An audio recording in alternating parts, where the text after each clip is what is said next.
public is entitled to the best objective, factual information currently available, even if those facts contain bad news or are uncomfortable for certain groups.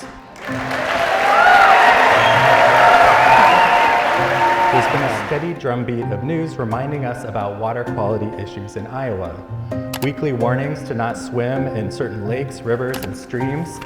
Last week, there was an announcement of a settlement for one of the biggest fish kills in the state's history, and is one of the only states where the cancer rate is increasing rather than decreasing.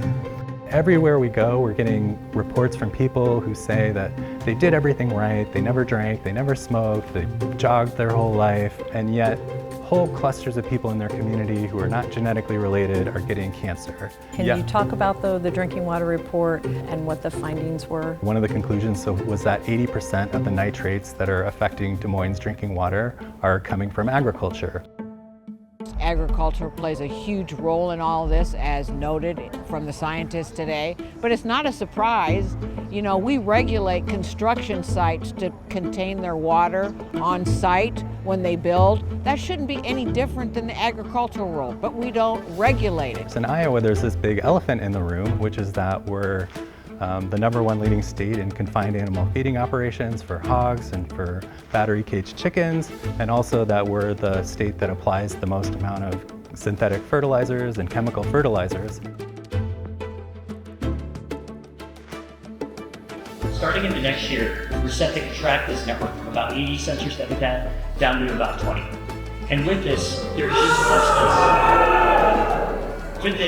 a lot less that we can say about mixture in the state.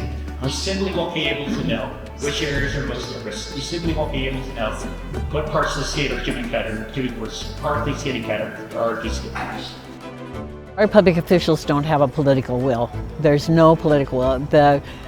The state of Iowa is owned by the Iowa Farm Bureau. One of the most important things that we've lost is just listening to science and data and being objective in our thinking instead of trying to come up with a reason that it's okay to do something wrong.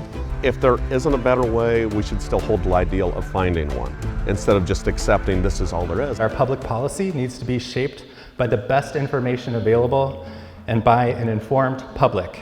After all, as the event title says, it is our water and our future that we're fighting for.